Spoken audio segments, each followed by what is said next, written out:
Purpose. Hello, welcome to Youth of Purpose, a show that is here to give you a platform as young people to be able to contribute to what happens in this country, but also be able to transform your lives. We give you a platform to come and give your views in as far as what is happening in this country is concerned and how you think we can make Uganda better. And today, we are looking at exactly how young people are playing a big role when it comes to leadership, but focusing on the young women. With me today on the show, I have Lenia Charity from MOBS. Lenia, kindly say hello to the viewers. Hello, everyone. Let me hope you're all doing well. My name is Lenia Charity Kevin from Makerere University Business School. I'm a third-year student pursuing a bachelor's in procurement and supply chain management. I'm the 25th Vice Guild President at Makerere University Business School, a team lead at Upright, Inspired Youth Foundation, and equally a youth representative on the World Liberty Council. Yes. Thank you so much, Lenia. And also, I have Tracy Ankunda, also from MOBS and from Ntungamo. Tracy, you're welcome to Youth of Purpose. Oh, thank you so much. Hello, our viewers. My name is Atkunda Mary Tracy, youth advocate, woman empowered from Kabunanjina Nyakabare, Konorhama, Ntungamo district. I'm the current NRM chapter chairperson at MOBS, and I'm so happy to be here to at least drive something to my society and community. I think from Tracy's introduction, I need to reintroduce myself. Ladies and gentlemen, my name is Ivan Tumukunde from Chamugashe Kabungu, Richendorham, Ntungamo districts, and I welcome you to Youth of Purpose. And starting with you, Tracy, how is leadership majorly to speak in the institutions of learning and for your case at the university? According to that, I think leadership is gradually going up because people are evolving in politics, youth are evolving, and to fall aside on the women's side, girls have come up to see the beauty in leadership, what they can do. They've come to realize it's not only for the men, they can as well take up these opportunities, do something. Yeah. So I feel like there is a progress. Out of 100, I would rate it out of 80. It is not bad. Charity. Basically, what should excite us about young women in leadership right now? And actually, how are the standings? When we come to the, for example, local government, you will find a very few number of women getting engaged in leadership. How is it in the institutions of learning? Do we have many more young girls taking part? I'm actually very excited that young girls are embracing the art of leadership, especially in the institutional level. I'll give an example of MOBS, my institution currently. Very many young girls are now GRCs. They're girls who are interested in standing for guild president despite the discouragements. So I think it is something that girls are now embracing. They are believing in themselves. And I'm very certain 10 years from now, you're going to see very many young women involved in leadership. Even from the grassroots, in the district levels, you are definitely going to see them there. Ivan, you made me not properly introduce myself. I need my people to feel proud of me. I was feeling bad when Tracy was this and that. I'm like, no. So yes, I'm from West Nile. I'm from Arua. Yes, and I'm from Vura. So Vura is the village, or? Vura is like a county of it. So from the village. From the village, I come from Logiri village. So all those who know the area should be proud that we are here representing them. Ningoni. Mamuke. Yes. Amazing. So starting with you, Lenia, tell us about your leadership journey. Okay. Personally, I have been a leader ever since I was young. I would say a baby. So I started as head girl, head prefect during my time of study from primary to the secondary level. I finished secondary from Our Lady of Africa Mukono, and I remember I was head prefect that side. When I came to the university, I became a course leader in my class. It's like the smallest bit. From a course leader, I went to GRC. From a GRC, I went to vice president. And then from vice president, early this year, I stood for guild president. So up until now, that has been my leadership journey, but it was from the grassroots level. Yes. That's beautiful. And how has been the journey for you? The journey has been amazing. I would say beautiful, but of course with so many ups and downs. It has been a roller coaster for me though, because during the process you get to learn. Because I believe that there are so many things out there that I have learned. You've learned to control your emotions. You learn to deal with people. You learn the mere fact that you need to be more knowledgeable. To be a leader, you need to be knowledgeable in all aspects, because it is your responsibility to guide. It's your responsibility to influence and to teach. So during my time of leadership, I've learned this, and to me it has been a journey that I would love to still pursue. What interests you into leadership? A sector that many of the females actually, don't get so much into. Like we're looking from the local leadership and also even in the institutions of learning. You as a lady, what interests you into leadership? Personally, me, I've always encouraged people to reach for the stars. I mean, why would you want to stay, for example, at the institutional level as a lady? Why would you want to stay as a course leader or GRC, and yet you could be guild president, right? And yet you could be maybe a minister, you could be an MP, you could be, So to me, I believe that women should entrust themselves with positions they feel they are capable of occupying, because it usually comes back to us, and it usually comes back to our ambitions, and we need to align our ambitions with exactly what we want. And we need to do that, because if I woke up today and I said I needed to be woman MP in my area, that is a very big state for me.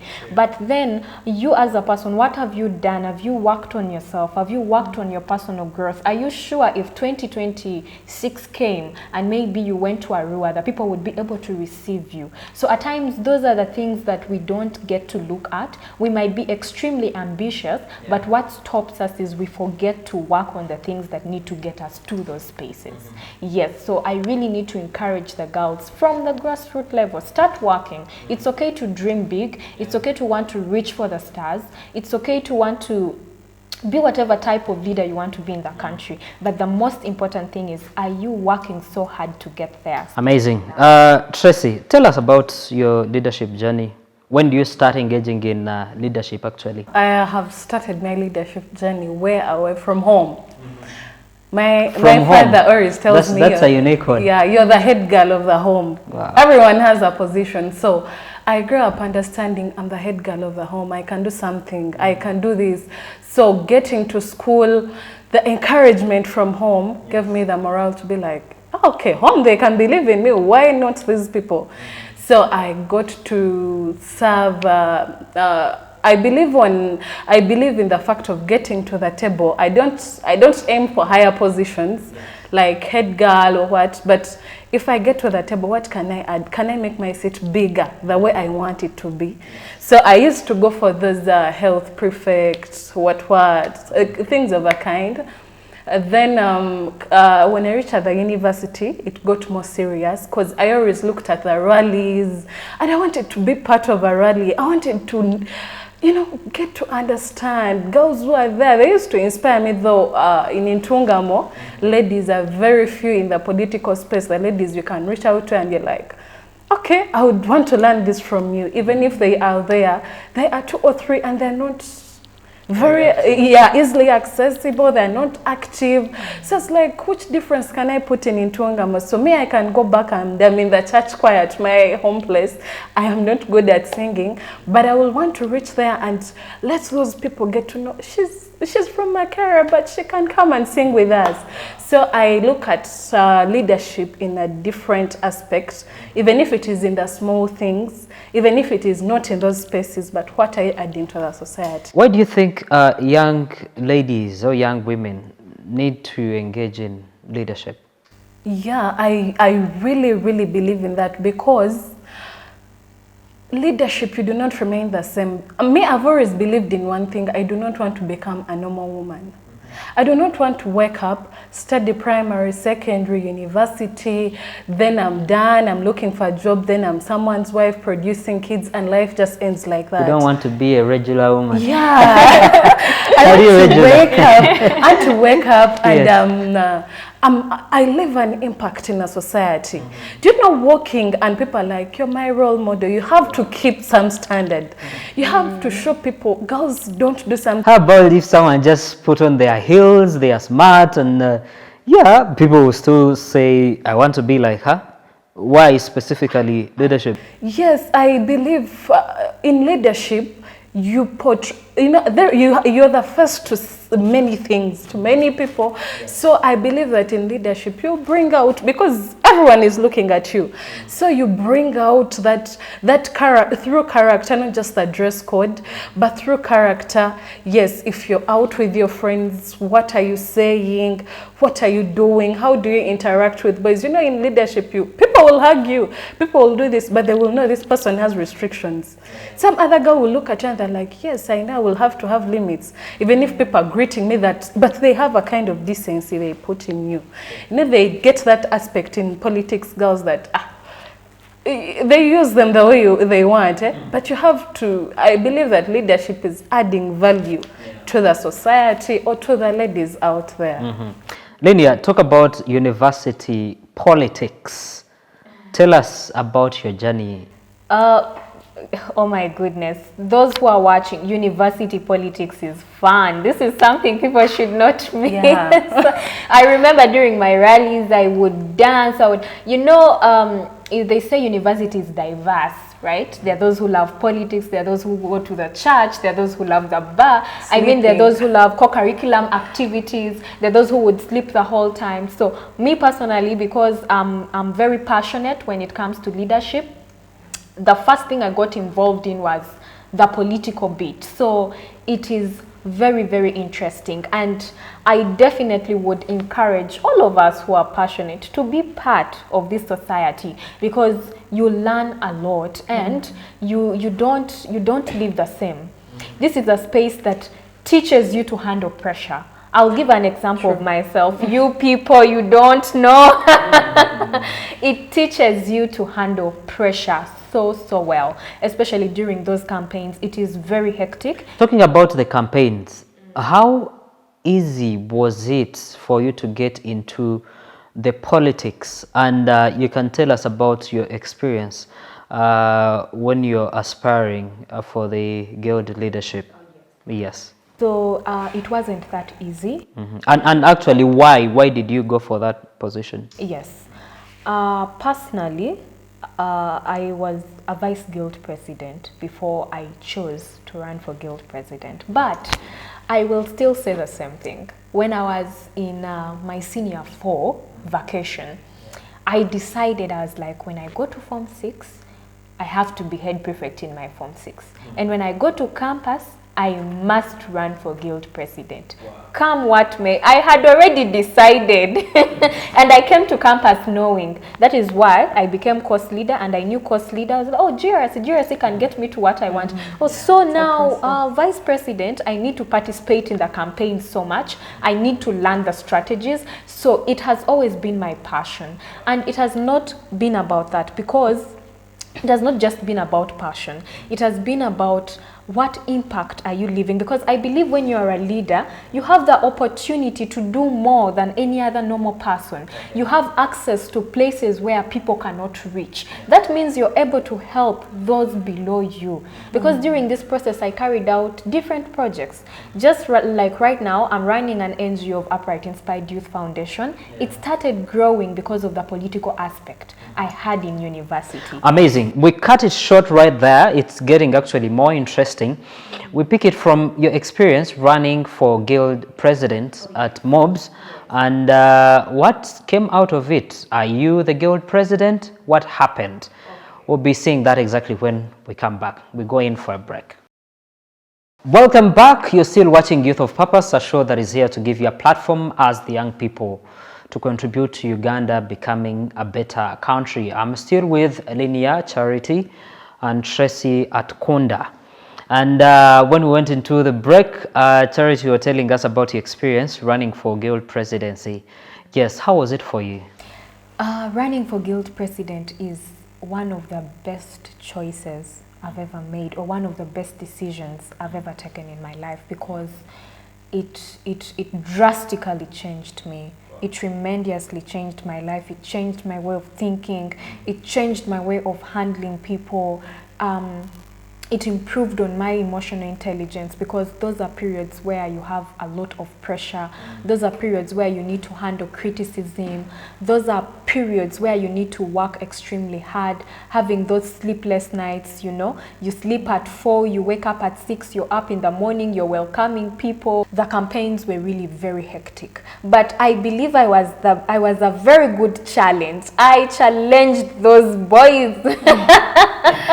And I'm so proud of that, because I believe I gave them sleepless nights. I did whatever I could do to win, because it is I already knew that people had a bias on women leadership. I had it in mind. So Did you have that bias before getting into the campaigns? The bias is already all over the place. They're like, a lady can't win, because I personally received that. You're running for guild, you are not going to go through. Charity, but I still kept on. I'm like, this is my dream. I've always wanted to run for this. It doesn't matter. I really want to go for this. So we did whatever we could to change people's mindsets. And I can tell you that I emerged the second, but with about 1,559 votes. I remember so well from the students. That is a very big number. That means 1,500 students believed in your people. Yeah, believed that you could be guild president, believed that you could influence them somehow. And that made a very big difference to me. I was very proud of myself, especially during the rallies. I wish you could see the numbers. Definitely, they are able to see the numbers right on screen. Coming to you, Tracy, what leadership roles are you playing, or actually have you played in the past? Yeah, I equally ran for chief fresher in my year 1, with also 2 boys as the only girl. It was hectic. 1 year in campus, we did not know people. So I had to convince my classmates and what, but it was a journey. Then, of course, equally on being in the party in power, at least we can access people who have been there. I've worked with IOP. I've worked with, of course, closely with the NRM Youth League, and very many girls in the mentorship space. We have been in very many, actually, You're part of together. The girls' mentorship space? Yes. Oh. Yes, Avenues together, because the girls and mentorship. That's wonderful. A great space. Yes. So I still NRM chapter chairperson, which was not easy. I was a girl, and they are repeating the elections over and over again, thinking, how come chairperson, that is supposed to be for a man and you're a girl? So it has not been easy, but at least it has been a journey. Outside MOBS and inside MOBS, I try to go for all the positions I can. People in Ruhama Association, what, I normally want to go back. You're part of Morusa? Yeah, Okay. I want to go back home and be part of everything, because I have ambitions of coming from maybe National Youth Council. Yes. Yeah. But you can also become woman MP in Tungama district, or actually MP for Ruhama. Ruhama right now has 2 counties. 2 counties. So you can be able to stand in I any of those. I will. That is the dream. Exactly. I think the First Lady gave you an inspiration. So you should be able to know that you can also be able to make it. So Linia, what are some of the challenges that you have faced in leadership? But also, what are those common challenges that young women do face in leadership? For young women, Most of I think the basic challenge they face is they do not know how to handle criticism. There is that bit of emotional breakdown. You know, besides just being a leader, we are equally human. So you will find that you reach a point where you can no longer handle the emotional breakdown, and then we also equally have to be careful about our relationships. I mean, at times you get entangled, you get yourself into relationships that you're not supposed to be part of. These quotes relationship of boyfriend, girlfriend, at times you find that it has destroyed your reputation in one way or the other. And you know, these are feelings, we can't control them. You find yourself, you've loved someone, but at the end of the day, your reputation has gotten spoiled during the process, and your whole leadership dream is down. Someone told me, like, for example, when you're competing in those guild leadership positions, there are those big wigs that, you know, for this one, if he doesn't say he's stamped in, you will not be able to go through. So sometimes for you to be able to win the presidency, you have to give in to some of those people. Did that ever happen to you at a time, or do you know any person who went through that? I would really say that yes, we've heard of all those, and the fact is most of the young women have gone through this. You'll find they will want to reach a step, or they want to get closer to their journey or to realizing their dream, but they need to first give in. And this is what society doesn't get to see. You know, they see this big woman elevated, she's doing well for herself, not knowing she had to go through all those corners. So at times our weaknesses are used against us. She wants to do this, but then she will have to give in. So yes, you will find those challenges here and there, but I believe that it comes back to your principles. It comes back to who exactly you are and what you exactly believe in. Linia, with all these challenges, how should young women be able to go about leadership to overcome all those challenges and actually stay on course, not to run away from leadership, but also how can we be able to support young women in leadership, groom them, mentor them to become those they dream to become? All right. Just like any other field, business, non-profit, or we have very many different fields, and in politics it's the same. We all have pros and cons in politics, but it depends on your approach as a person. So personally, me, I would always tell the young ladies, get a mentor, get someone, get a mentor, get someone who is going to guide you, get someone when you're stuck, you have someone to reach out to, and you're like, you know what, I am stuck, but I need your help with this. Because by the time you consider this person a mentor, they are either a step ahead of you, or you want to be where they are. That means they have already gone through what you're actually going through at the moment. So you're able to express yourself, you're able to talk to them, and they can easily direct you on how to handle these issues, on how to handle these challenges. As we come to the close, what's your last message to encourage young girls to participate in leadership? Well, to the young girls, I would say that we are already celebrating the progress. Women are all over the place. Even when you look at the parliament, just look at the government itself. There are very many ladies. Those should already be an inspiration to us. So, I mean, if you're there and you want to become a leader, you want to influence, you want to impact lives, because it's about doing something for your community, not just coming to show off that you're a guild president and we've not seen what you've done, the impact you've had, how many lives have you changed in your tenure. Thank you. Girls, that is very important. Thank you, Linia. Your last message to the girls? My last message to the girls is that do not sit back. Make a difference. Serve. You should not go there to enlighten you or the girl who is looking good, who is outstanding. Do something. Do something that if you leave footprints. If you leave, someone will be like, wow, Tracy did this. So leave something, serve, and do not just be a normal girl. Thank you so much, Tracy. Thank you, Linia Charity, for being part of today's episode. And my take is, as you get into leadership, you must be able to have an impact, and you must be able to also make a difference. That's from Tracy.